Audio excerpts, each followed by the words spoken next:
If I was gonna start selling cars again, I would do it completely differently from the way I started. Here are my top 5 things that I would do differently if I started selling today. Number 1 on my list is selling new cars and especially leasing them. Let's talk about why. When I first started selling cars, I was extremely intimidated by the new car clientele. You have to know every nitty-gritty feature about the car. I mean, look at this car. Look at all this technology you'd have to learn as a new car salesperson on top of learning how to actually sell cars. It's extremely intimidating. And you want to get clientele to lease the vehicle off you. Why? Because they're going to come back and buy a car off you 3 years later. But I did not do that, unfortunately, for about my first 2 years selling cars because I was nervous, scared, and young. So I only focused on used cars because they were really, really easy to sell because most used car clients know exactly what they want. All you have to do is be nice, smile, and maybe take them on a test drive. And half of those people are just going to buy the car if you do a really good job. And coming into year 3, where I could have had a bunch of people coming off lease, because how long are leases? Typically 3 years. And when they come off lease in 3 years, they have to buy another car. You get another opportunity. I could have had a huge book of business my 3rd year in the business, but I didn't really start doing new cars till I was 2 years into the business, and that was 2 years wasted because if I had leased 100 cars my first year, my 3rd year I could have had 100 people coming off lease on top of 100 more cars I'd lease, or maybe more if I got better at selling cars. So selling new cars, learning the product, taking the time to know how to sell a new car is number 1 on my list. Number 2 on the list is definitely by far becoming the owner or manager's favorite employee. Look, it's called the house mouse if you're new to car sales. Everybody's heard of it, and you want to be that guy. Now, you don't want to be that guy because you're sucking up to the manager or buying him lunch. You want to become that guy because you're the hardest working guy, you're the hustler of the dealership, you always do what's asked of you above and beyond, and you don't take any leads he gives to you for granted. When I first started here, I was not that guy.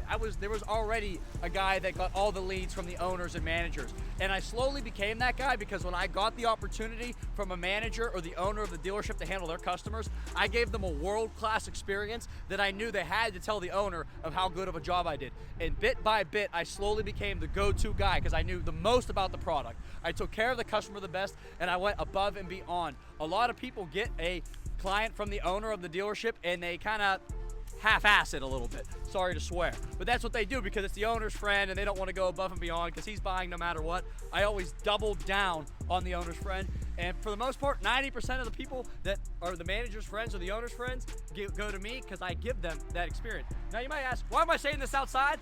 I really don't want my coworkers to know my secrets about how I get all the manager's friends. But that is number 2 on the list. You want to be the house mouse. I don't care what anybody says. You should be generating your own business. But if I can sell 20 cars in a month and I get an extra 3 or 4 deals from the owners and managers, 24 cars, who cares where they came from? Number 3 on the list is by far working your service department. Your manager's gonna tell you to do it, and you're gonna be scared to do it because it's awkward to go to people and just ask them to buy a car. That's because your managers aren't telling you exactly how to do it right. Here's what you need to do. Here's a couple things you can do to get car sales out of your service department. 1, just go back there and make a friend and talk to a customer. Maybe they're just gonna bring up that they wanna buy a car, and you're gonna get to that point by just asking them car buying questions like, hey, I see you're here for service, what are you getting done to your car? Oh yeah, how long you had it? Okay, great, you enjoying it? Man, have you considered upgrading recently? Just that alone, you do that every day for 30 minutes in your service department, you're gonna sell more cars easily. That's better than sitting at your desk scrolling on TikTok. Another thing you can do under the service department, with your manager's permission of course, is ask customers if they want their car appraised. If you just throw numbers at people, they will buy a car eventually. There are way more advanced ways to do this, but if you're just starting out, this is a gold mine back here in a service department, and if you're not utilizing this, you are gonna leave so much money on the table. Now, here's some things that are gonna happen. You're gonna have customers that work with other salespeople already. That's okay. If you can help them sell another car, you're just helping the dealership, and that's how you become the managers and owners' favorites when you're generating business. It might not reward you right now, but in the long run, people are gonna notice and recognize what you're doing. Service department. If you're not working it, you're just lazy. Did you know only half the people who watch my videos are actually subscribed? It would mean the world to me and help my channel if you guys could hit that subscribe button, and make sure you stick around to the end because I'm gonna give you a bonus tip that's not even on the top 5 list. 4 on the list is self-development. Wherever you work, there's a good chance they're not going to do a great job training you. Now, that's just not car sales. A lot of industries just don't train their people in sales. It's feast or famine out here. And if you want to be really good, you need to be developing yourself. And let me show you how easy it is to be a really good car salesman and develop yourself. All you need to do is go on YouTube and how to sell more cars. And there's 5,000 videos that are going to pop up on top of the one I'm making right now. And if you spend just 30 minutes a day watching these types of videos and find out who you like, who you don't like, what what felt good. And I would never talk like that guy, but this guy had some really good insight. And if you do that 30 minutes a day, you will be a master car salesman in a year. You need to be developing yourself. You need to be role playing with your other salespeople or your managers. It's one thing to hear it, it's another thing to say it. I've worked with sales guys who never wanted to role play with me, who would always say, well, when it's go time, Russ, I'll be able to say the word tracks that you say. Never, ever, ever did they say the word tracks. They always froze up. If you can't do it like this in front of me when the pressure's on and in an awkward situation where you're just role playing, you can't do it when it's go time. I promise you, I've seen it 1,000 times. I've worked with a bunch of guys who think they know what to say, and then the customer hits them with an objection, or they have to overcome something, and they can't say the word track. They go running to the manager, or the deal doesn't get made because they weren't prepared.